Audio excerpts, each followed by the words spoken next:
Una tarde como cualquier otra, excepto porque llueve. Cuando llueve los trabajos se detienen, la naturaleza respira, la microbiología avanza, todo se mueve a la velocidad del agua. Y aprovechamos que se detiene el trabajo en una vida normal, un fuego prendido en el medio de una primavera, una tardecita fría, linda para aprovecharla para contestar un par de preguntas que todavía no me dijeron cuáles son, pero que de todas formas trataremos de contestar basados en la tranquilidad de este momento. Así que vamos a ver qué es lo que hay para contestar. Arrancamos con la pregunta de Luciano, que preguntó ¿cuál es el mejor momento para hacer el cambio de parcela? ¿En la mañana para dejar que bosteen? Luciano, estamos delante de un esquema que es una sumatoria de pequeñas ganancias. Si tenemos a lo largo del día al pasto fotosintetizando, acumulando azúcares, entregando azúcares para la microbiología debajo de sí, pero al mismo tiempo aprovechando todo lo que puede ir armando reservas, porque tiene que enfrentar una larga noche. Nosotros entendemos a las estaciones como siendo de 3 meses, pero para el pasto hay estaciones durante el día. Amanece en una primavera de ebullición productiva, tiene una madurez de verano durante el mediodía, le llega un otoño durante la tarde, en donde tiene que prepararse para un largo invierno que para él representa la noche. Ese pasto va a tener un 5-6% de azúcares cuando amanezca y va a tener de 10 a 15% de azúcares durante la tarde. Entonces, si quiere ofrecerle al ganado la mejor pastura posible y más rica, el cambio debería de ser por la tarde. Y esto ha marcado diferencias muy interesantes en lugares en donde el pasto no es tan rico como el pasto de la pampa. Así que si hay un momento ideal para cambiar el ganado, ese momento es la tarde. Sobre el tema del bosteo en las parcelas es otra historia. La vaca tiene un reflejo automático cuando nosotros llegamos al potrero y las encontramos de preferencia echadas. Se para, bostea y orina.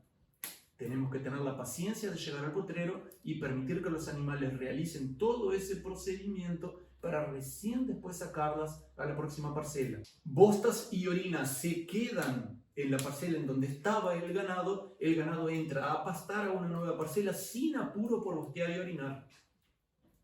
Por ahí va la cosa. Andrés había preguntado ¿qué libro recomendás para el reconocimiento de pasturas naturales?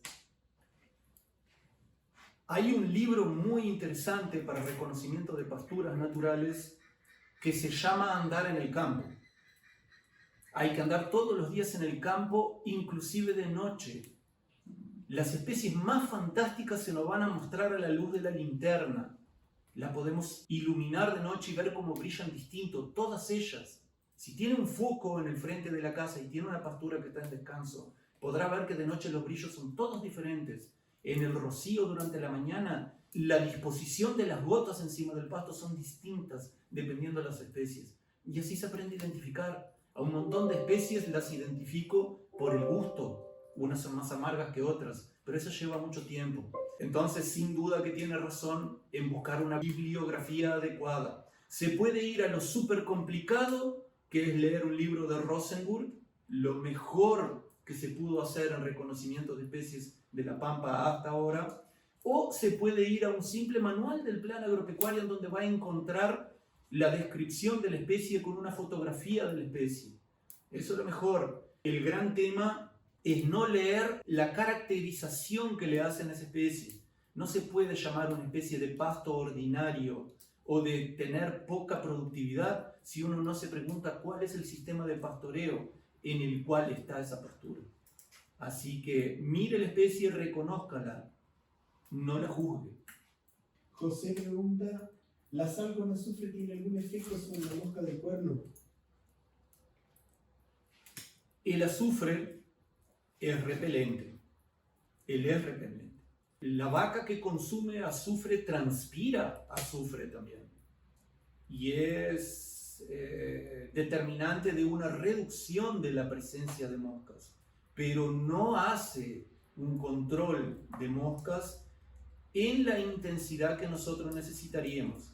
le da sal con azufre a las vacas al 1% en un mantenimiento diario, o le da sal con azufre a las vacas a un 10% de azufre para un tratamiento específico sanitario como el que hemos venido hablando hace tanto tiempo, va a tener sí una repercusión importante y una pequeña reducción en la mosca, pero para la mosca hay un montón de cosas repelentes.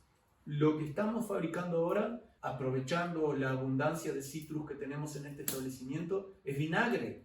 Con cualquier fruta, esa misma que se le cae y que no la utiliza para nada, y que ve que hay un montón de mosquitas en la vuelta y que cuando llueve se llena de agua el hueco que hizo el pajarito y ahí está creada una crosta blanquita y se llena de mosquitas, esas mosquitas son las Drosophila melanogaster y es altamente antagónica con la mosca del cuerno.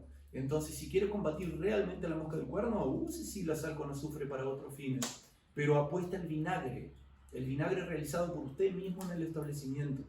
Cualquier cosa que sea cortada, cualquier fruta que sea cortada y dejada adentro de un recipiente abierto que fermente, va a terminar produciendo vinagre. Aquellas bananas negras que sobraron, aquellas manzanas que no se utilizan más, o las frutas que están cayendo del árbol. Con el vinagre sí va a tener buen suceso. Ya que estamos en el azufre, hay otra duda también, si funciona para los parásitos clostridiales en ovinos. Si existe otra alternativa sin vacunas. El mayor problema con clostridios es cuando usted no los tiene en el campo y va a la veterinaria, compra un frasquito, lo conserva espectacularmente en una conservadora y lo inyecta en el animal. Si usted no tiene clostridios en el campo, no los lleve. Entonces el primer paso es saber, ¿tengo ataques de clostridios o no? Segundo tema, el animal que está mejor preparado para una clostridiosis, para enfrentarla, es el animal que está absolutamente sano y bien alimentado. Entonces, todas las alternativas orgánicas que hemos venido presentando, que mejoran la nutrición y que al mismo tiempo reducen la presencia de parásitos en el animal, como si las dos cosas no fueran importantes siempre, ¿no? Pero venimos apostando a eso. Buena nutrición, buen control de parasitosis interna de los animales, va a terminar redundando en una menor incidencia de clostridios. ¿Le estoy diciendo con esto que no vacune? No, no le estoy diciendo que no vacune. Le estoy diciendo que reduzca la incidencia de clostridiosis en su rodeo, en sus ovejas, que las dosifique orgánicamente con regularidad y que haga análisis coprológico. Mágicamente va a ver que cuando sus análisis coprológicos se vengan a 40, 50 huevos por gramo, no va a tener problemas de clostridiosis tan intensos como los que viene teniendo, y si no los tiene, no los lleve. Desde Costa Rica preguntan recomendaciones para pastoreo racional en pendientes. Costa Rica, qué lugar más lindo, pura vida, pura vida. Y pendientes sí que las hay, ¿verdad? Qué lugarcito con pendientes. Y por muchos lugares de América hay pendientes y en todos ellos se puede y se debe hacer una ganadería racionalizada, en donde el razonamiento humano prime por sobre las condiciones de la naturaleza y en un convenio con ella poder lograr los mejores resultados posibles. Un potrero en una ladera jamás debe de ser cuadrado. Un potrero en una ladera debe de ser un rectángulo largo que acompañe una curva de nivel. Si es una lechería o si es ganadería de carne, pero más marcadamente en lechería, ese potrero debe ser sí largo, fino, pero debe tener un lugar plano para que los animales se echen. Acabo de aprenderlo en una lechería en San Pedro de los Milagros en Colombia, una ladera importante. El propio encargado, el vaquero, el que se encargaba, Ramiro, de diseñar él mismo e ir alambrando por donde se puede los potreros en la dificultad de la ladera, que en muchos lugares no lo saben, porque la pampa es plana, penillanura levemente onduladas, y no saben lo que es trabajar en laderas. Es realmente complicado. Entonces, no es si se puede hacer ganadería, se debería sí o sí hacer una ganadería razonable. Potreros largos y finos, el mejor abastecimiento de agua posible, un lugar plano para que las vacas, después de llenarse, hagan su rumia y una disposición de caminos adecuada para que cuando no venga una lluvia se nos lleve la mitad de la tierra, ¿no? Todas esas cosas hay que irlas incorporando. corte de la pastura en curvas de nivel, dejando barreras de contención de materia orgánica, en fin, muchísimas cosas hemos desarrollado y estamos aplicando en ganadería en laderas. Pienso que si no se aprovechan esas partes, es un verdadero desperdicio. Tecnologías orgánicas hay. Bueno, y ahora nos vamos para el otro extremo. Alexis pregunta, tengo poca pendiente y busco más litros por minuto en bebederos. ¿Cómo lo mejoro? Descontando bomba. No es fácil. La única manera que se puede lograr mayor caudal, que son dos cosas distintas, una es caudal y otra es presión, por la pregunta que me está haciendo, se sobreentiende que entiende la diferencia entre caudal y presión, es tener una tubería de mayor diámetro.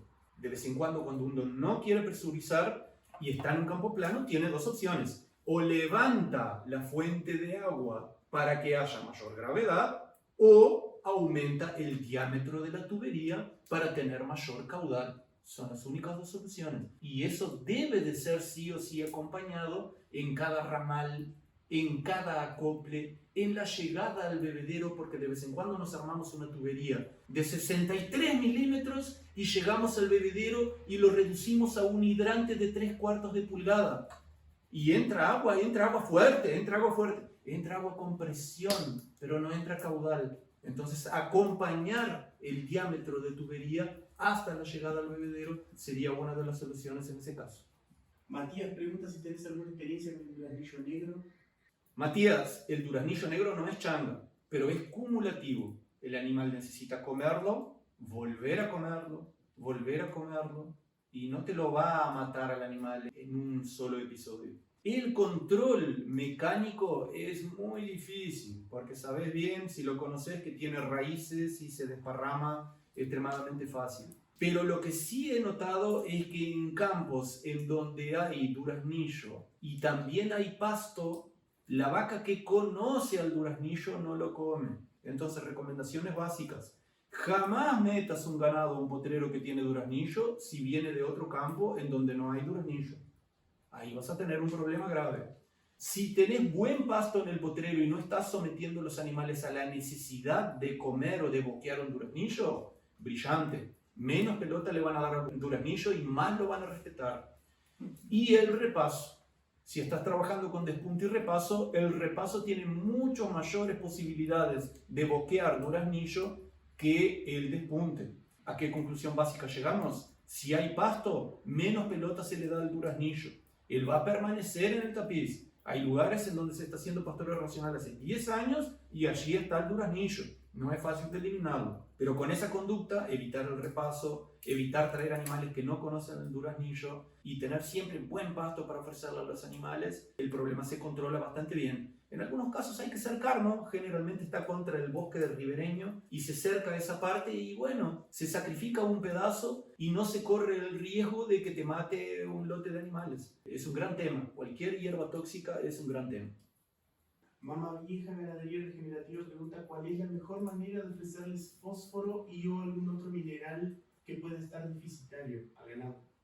Mama Vieja, fósforo. El fósforo es fundamental. En presencia, no en cantidades.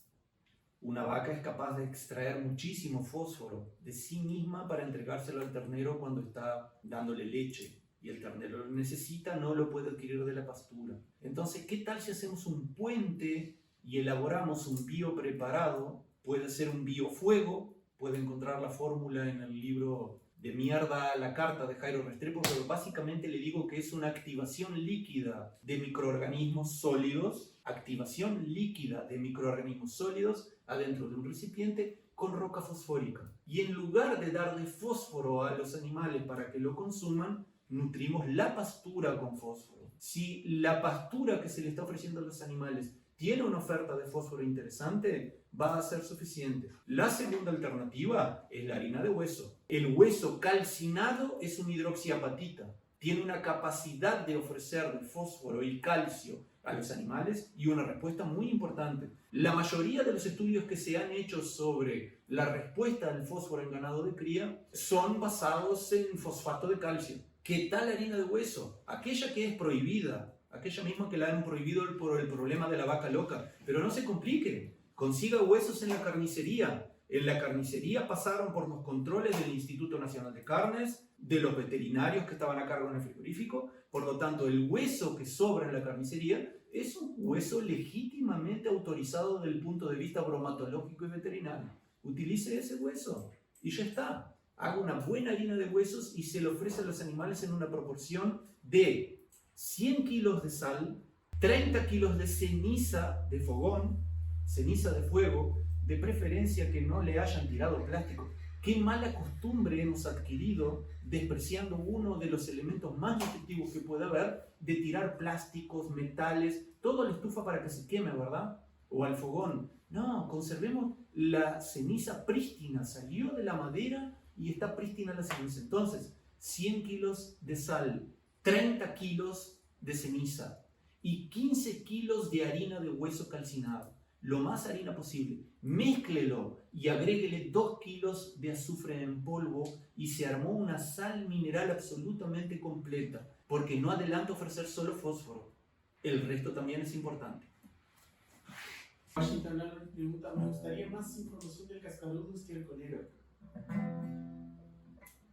Washington, el tema del cascarudo estercolero está rodeado de mucha novela, porque se le ha armado una gran fama y hay una gran preocupación por él, pero hay una despreocupación e ignorancia total sobre los otros 40, 50 coleópteros, así se llaman los escarabajos, que andan en torno de la bosta y que uno no le da pelota jamás. Entonces hay que parar de preocuparse un poco por el escarabajo estercolero y preocuparse por todos los otros escarabajos que andan debajo de la bosta cuando la levantás y ves que anda aquel negrito que bulle rápido, otro un poquito más grandecito, hasta encontrar el famoso escarabajo estercolero verde, brillante, metálico prácticamente, precioso. Pero no se concentren solo en él. Si quieren información sobre coleópteros, la hay en internet, en cantidades industriales. Van a encontrar la importancia del trabajo de estos animalitos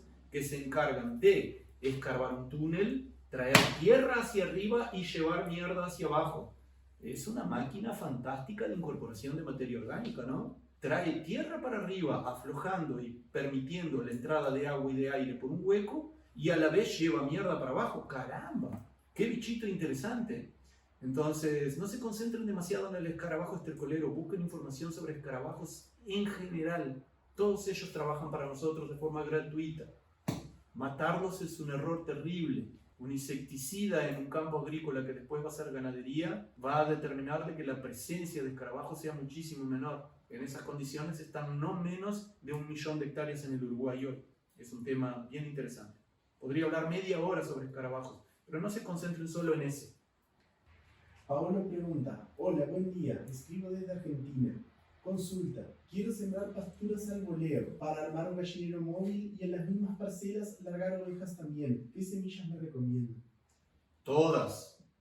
¿Qué semillas te recomiendo? Todas. Andá a las casas de venta de semilla y da una mirada por algún rincón a ver si no hay alguna bolsa reventada, si no quedó una bolsa de la que no vendieron el año pasado, que no tenga veneno, que no esté curada y que está por ahí de refugo, que la tienen de clavo. Mirá la lista de semillas y ve cuáles están baratas. Ojo con las densidades, porque te podés topar con un Olcus que van 2 kilos por hectárea y te podés topar con una vicia que van 40 kilos por hectárea. Entonces, de vez en cuando el precio del kilo es engañoso, tenés que ver cuánto necesitas. Y tirale todo, todo. Primero la semilla, después las ovejas. Primero las gallinas, después la semilla. Primero la semilla, después las ovejas. Primero las gallinas, después la semilla. Donde pasen las gallinas, cuando quites las gallinas de ese sector, tiras la semilla al voleo, todas mezcladas, todas las que consigas, no importa cuál, en serio todas, y le pasas la desmalezadora al pasto que sobró, conectando la semilla con el suelo. Antes de poner las ovejas a un nuevo potrero, semillas en el suelo, entra la oveja a empujar con el casquito la semilla contra el suelo. Así que semillas antes, ovejas después, gallinas antes, semillas después. Bueno, y la última pregunta es, ¿qué análisis o parámetros mirar para asegurar que estamos regenerando suelo y no solo cambiando animales?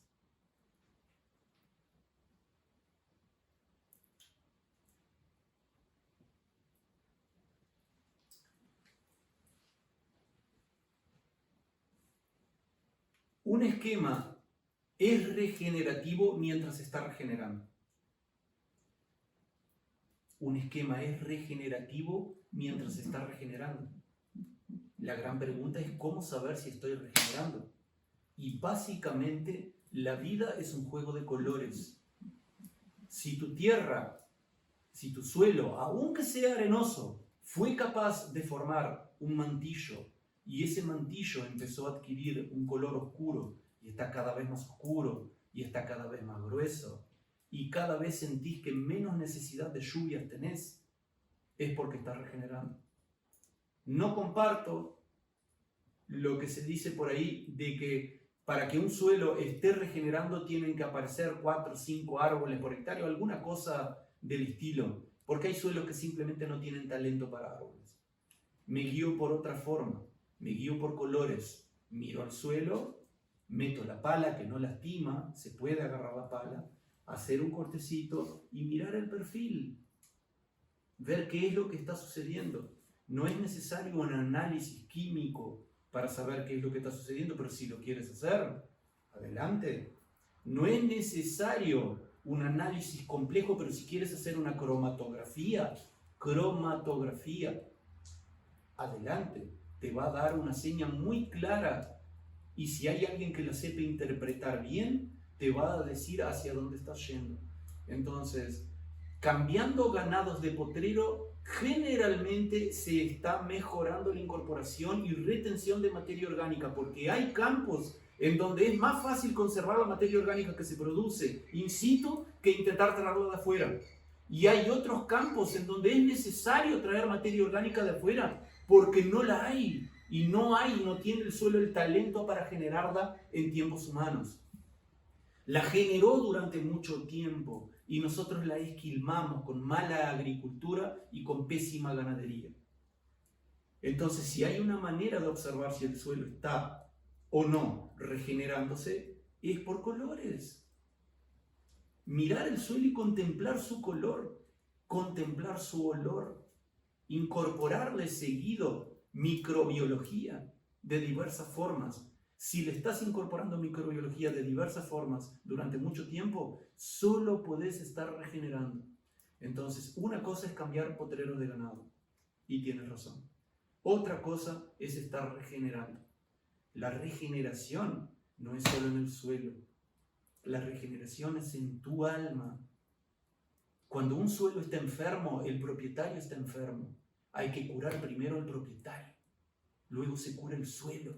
Tenemos la ilusión de mejorar el suelo para hacer más plata, cuando en realidad lo que tenemos que hacer es abrazarlo, porque de él vinimos y a él vamos a volver. La gran pregunta es, ¿cuánto tiempo tenemos que esperar para abrazar el suelo? ¿Es necesario llegar al último suspiro de vida y morir para ser abrazado por el suelo, o se lo puede abrazar antes? Eso es regenerar. Es un compendio de conductas humanas que empiezan por la regeneración acá adentro. Si regeneras acá adentro, tu cambio de ganado no es simplemente un cambio de ganado. Es un disfrute. Todos los días una pastura prístina, impecable y un excelente abastecimiento de agua. Ya no sos más un humano ganadero, sos un ganadero humano que comprende a la naturaleza y reconoce su insignificancia frente al sistema. Eso somos, máquinas de transportar microbiología. Cuando se termine la microbiología dentro de un humano, este humano no sobrevive. Así que humildad. Humildad viene de humus. Humus es color en la tierra. Color en la tierra es regeneración.